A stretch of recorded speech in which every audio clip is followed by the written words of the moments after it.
Assalamualaikum warahmatullahi. Kembali lagi bersama saya, Vena di channel Ruang Sunyi, yang akan menemani malam kesendirianmu. Sebelum masuk ke ceritanya, tarik selimutmu, matikan lampu kamarmu. Mari simak ceritanya.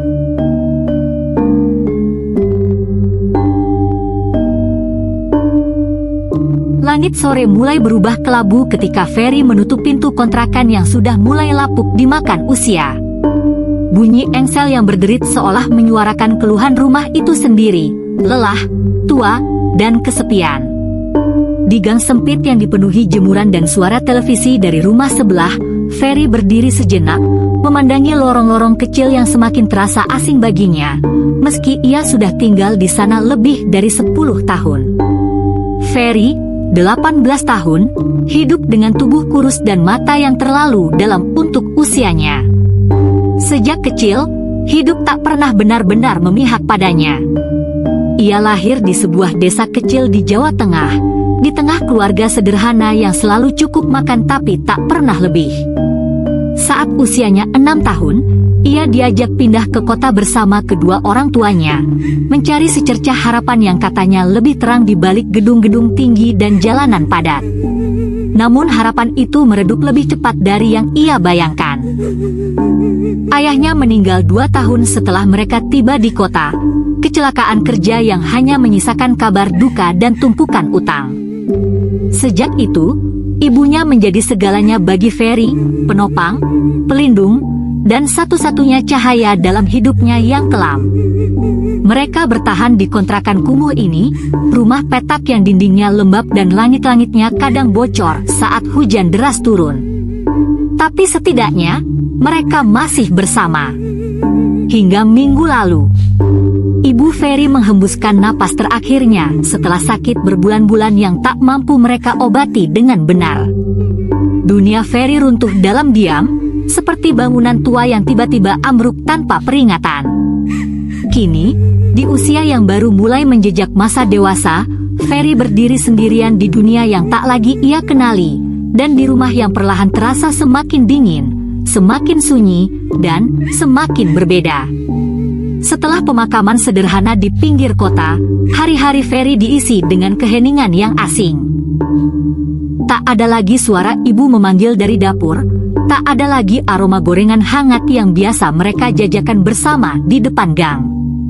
Meja kayu kecil tempat mereka biasa menyusun tempe mendoan dan pisang goreng kini tertutup kain putih, berdebu, seolah ikut berkabung. Ferry hanya lulusan SMP. Ia pernah bermimpi bisa melanjutkan sekolah, tapi kehidupan memintanya berhenti lebih awal. Ia memilih membantu ibunya berjualan, berkeliling dari satu gang ke gang lain sambil membawa tampah berisi dagangan, demi bisa membayar kontrakan dan makan sehari-hari. Ibunya selalu bilang, yang penting kamu jadi anak yang kuat dan gak nyerah, Fer. Dan kini, hanya kata-kata itu yang terus terngiang. 1 minggu setelah ibunya meninggal, Ferry memutuskan untuk bangkit. Ia tahu, tak bisa terus larut dalam kesedihan.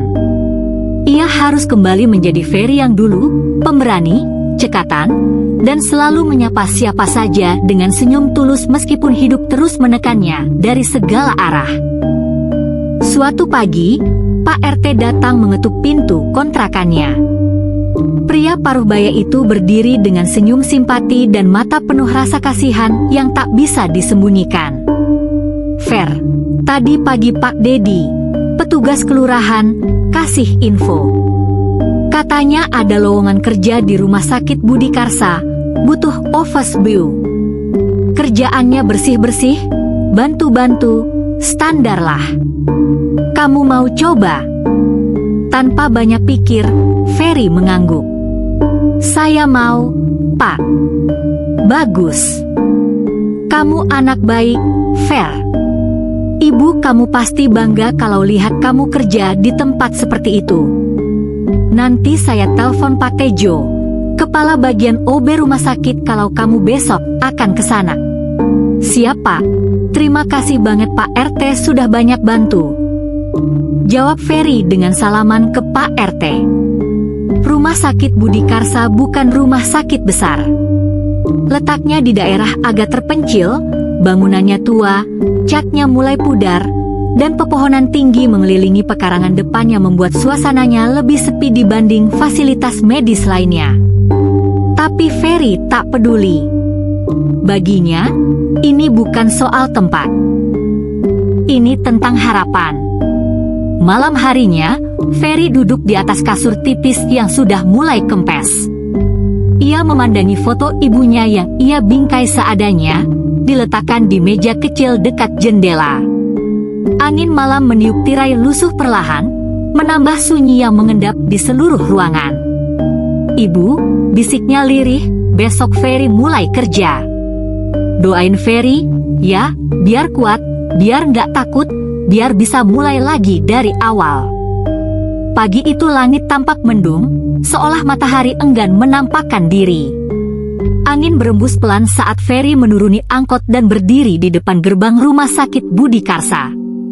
Bangunan tua berwarna abu pucat itu tampak sedikit lusuh, dengan beberapa bagian dinding mengelupas, dan jendela-jendela besar berbingkai kayu yang terkesan usang.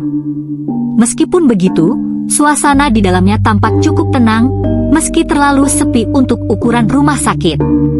Jam masih menunjukkan pukul 7 pagi ketika Ferry melangkah masuk, membawa tas kecil berisi beberapa pakaian ganti dan keperluan pribadi.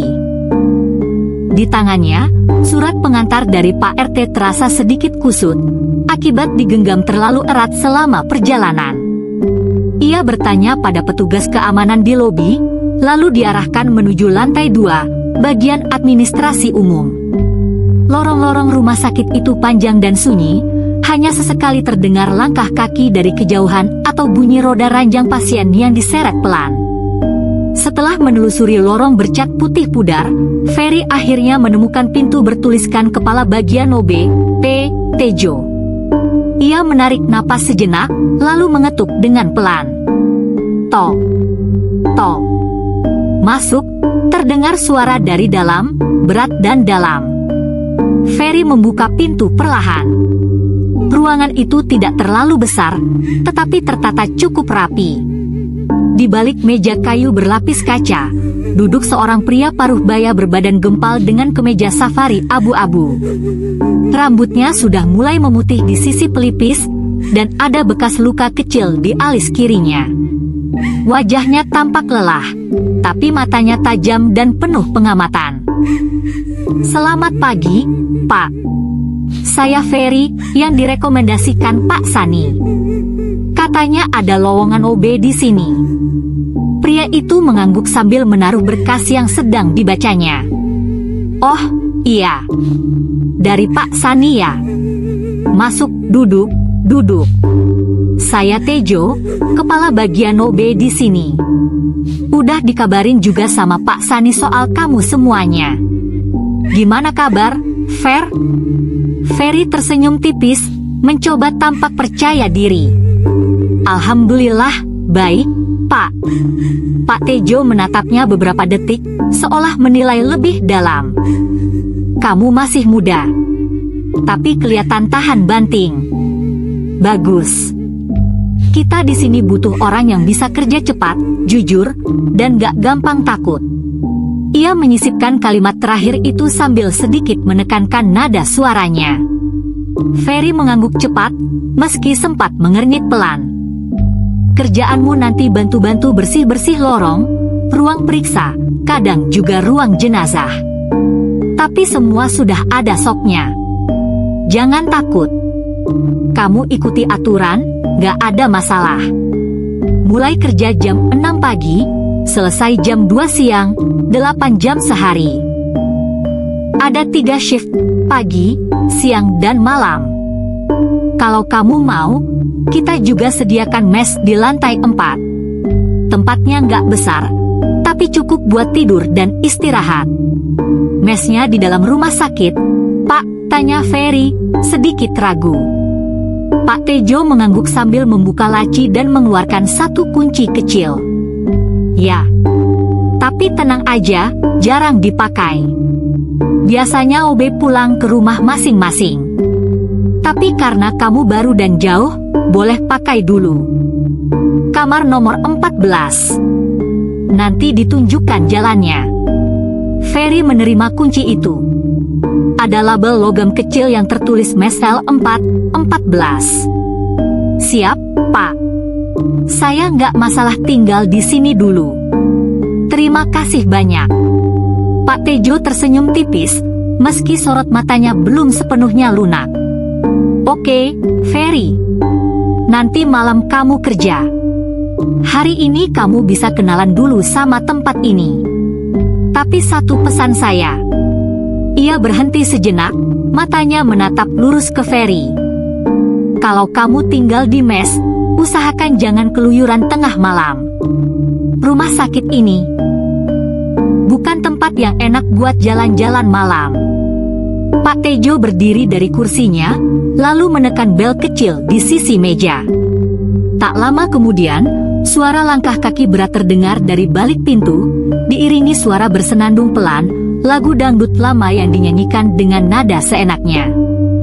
Pintu terbuka, dan masuklah sosok pria muda bertubuh gempal dengan rambut cepak dan senyum lebar. Usianya mungkin hanya terpaut 1 atau 2 tahun dari Ferry. Ia memakai seragam OB yang tampak kebesaran di bagian perutnya, atau mungkin memang perutnya yang terlalu besar. Panggil saya, Pak, katanya sambil memberi salam dengan santai. Rojak, sini dulu. Ini Ferry, OB baru. Mulai kerja nanti malam shift bareng kamu. Temenin dia mau lihat-lihat dulu. Bapak minta tolong, antar dia ke mes, sekalian kenalin tempat-tempat penting di rumah sakit. Kalian kan sama-sama tinggal di lantai 4. Rojak mengangguk semangat. Siap, Pak. Wah, akhirnya ada temen juga di mes, lumayan gak sepi lagi, katanya sambil menepuk bahu Ferry dengan gaya akrab. Ferry, ini Rojak. Dia udah kerja di sini 2 tahun. Hafal luar dalam rumah sakit ini. Tapi jangan semua yang dia omongin kamu percaya, kata Pak Tejo sambil tersenyum setengah. Ferry mengangguk dan membalas senyum. Rojak memberi hormat iseng ke Pak Tejo, lalu mengajak Ferry keluar ruangan. Begitu pintu tertutup, Rojak langsung menoleh ke Ferry dan menyorongkan tangan. Gue Rojak. Tapi semua orang di sini manggil gue Jack. Biar keren, katanya. Tapi gue sih lebih mirip Jack Black daripada Jackie Chan, ujarnya sambil ngakak sendiri. Ferry tertawa kecil, langsung merasa sedikit lebih nyaman. Mereka berjalan menyusuri lorong rumah sakit. Suasananya tetap tenang, tapi kehadiran Rojak dengan celotehan dan gaya kocaknya sedikit menghapus rasa tegang. Jadi gini, Bro Ferry, kata Rojak, rumah sakit ini kelihatan kecil, tapi dalamnya kayak labirin. Jangan sampai salah masuk ruang. Apalagi ruang mayat, ruang jenazah, maksud gue. Bisa-bisa elu pipis di celana. Ferry menoleh cepat, mencoba memastikan Rojak bercanda. Tapi Rojak hanya mengedipkan mata. Bercanda, bercanda. Tapi serius juga sih. Di ruang jenazah itu, pernah ada, oh ya, entar gue ceritain deh pas udah lebih akrab. Sekarang belum cukup serem kalau diceritain pagi-pagi gini. Mereka melewati lift tua yang pintunya berderit saat terbuka. Nah, kita naik ke lantai 4. Tempat mes kita. Lu dapat kamar 14 ya? Samping kamar gue, nomor 15. Deket-deket biar bisa nebeng sinyal wifi. Hahaha. Lift bergerak naik perlahan. Suara mesin tuanya menggeram pelan, membuat keduanya terdiam sejenak. Lu belum tahu ya, kata Rojak setengah berbisik. Rumah sakit ini, dulu-dulunya rumah sakit Belanda. Katanya dulu banyak korban yang gitu deh. Tapi tenang, sebagian besar cuma mitos. Paling-paling juga suara-suara aneh, pintu kebuka sendiri, suara langkah tengah malam, hal-hal kecil begitu. Ferry menatap Rojak dengan raut setengah percaya, setengah ngeri. "Tenang, Fer. Gue udah 2 tahun di sini, belum kesambet kok. Cuma pernah sekali tidur sambil ngigau bilang, ampun, Bu, jangan bawa goloknya. Itu juga karena mimpi nonton film horor sambil makan Indomie telur malam-malam." Mereka tiba di lantai 4. Lorong di sini lebih sepi dan gelap. Cahaya lampu redup, dan tak ada suara selain bunyi langkah kaki mereka. Dindingnya lembab, dan beberapa titik di langit-langit tampak mengelupas. "Nah, ini lorong mes kita. Sepi kan? Kadang ada suara-suara, tapi itu paling tikus. Atau kecoa kawin. Jangan mikir aneh-aneh dulu." Project berhenti di depan kamar 14 dan menunjuk ke pintunya.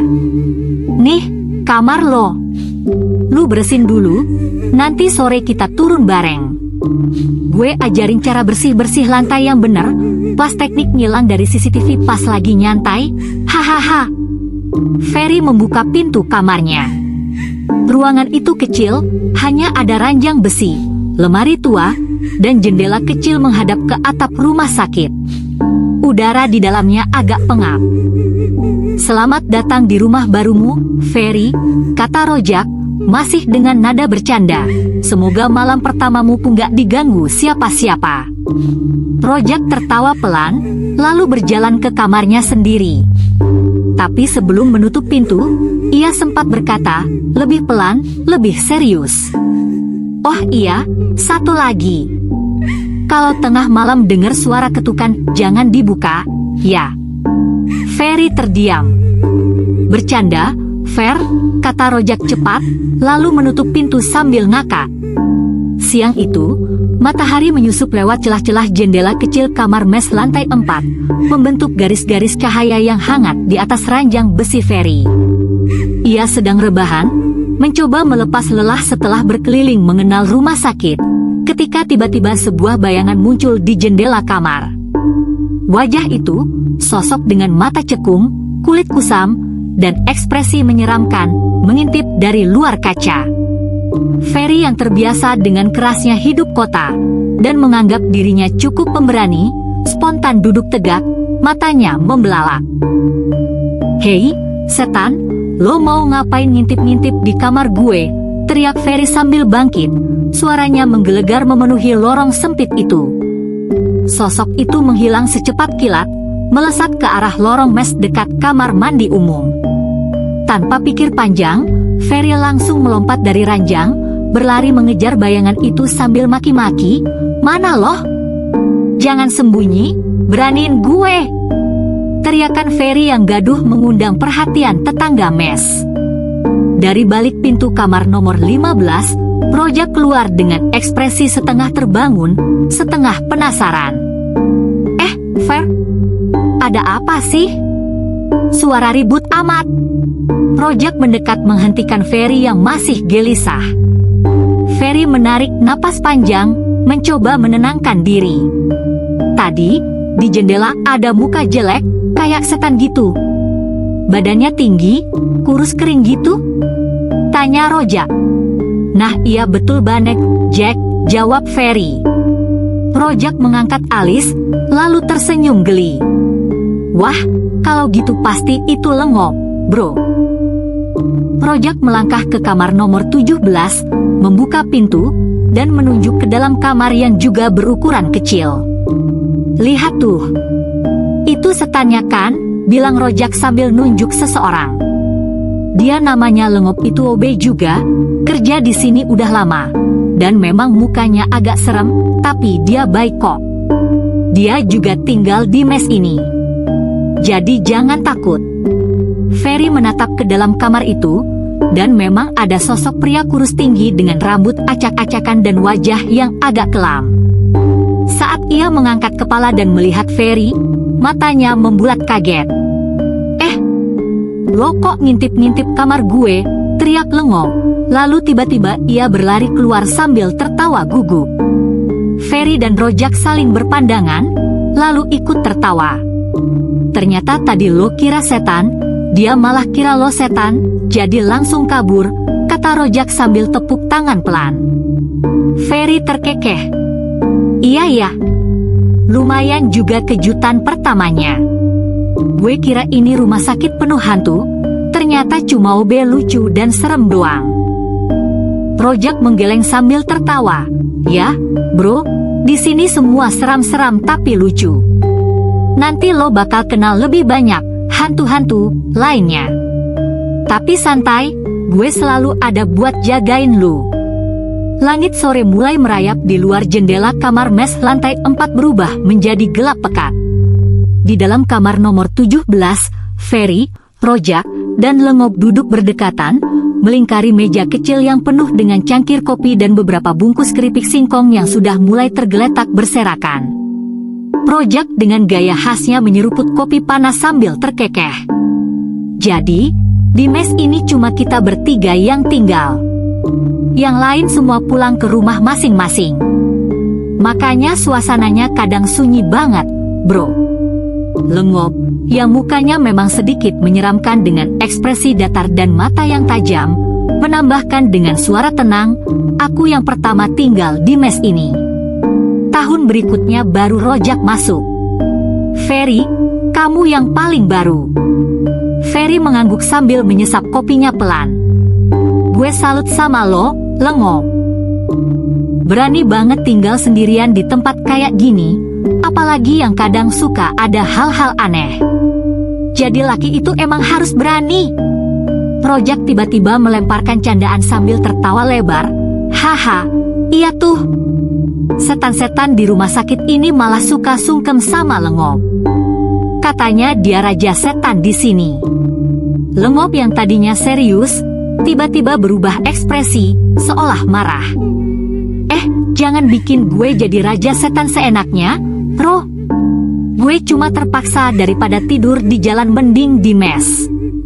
Tapi tak lama, Lengop malah ikut tertawa geli, suaranya berat tapi hangat. Ferry dan Rojak pun ikut tertawa bersama, suasana menjadi cair dan penuh keakraban. Tapi beneran, gue nggak nyangka bakal cepet cocok sama kalian, kata Ferry sambil tersenyum lega. Kayaknya gue bakal betah tinggal di sini, ada seremnya dikit, enggak masalah. Rojak mengangkat gelas kopinya dan mengajak, santai, bro. Di sini seram-seram tapi juga seru. Lo bakal banyak cerita buat dibagi nanti. Pukul 19.30, tiba-tiba terdengar suara teriakan keras dari kamar Rojak yang menggelegar memenuhi lorong mes. Hayo, bangun semua. Shift malam udah mulai.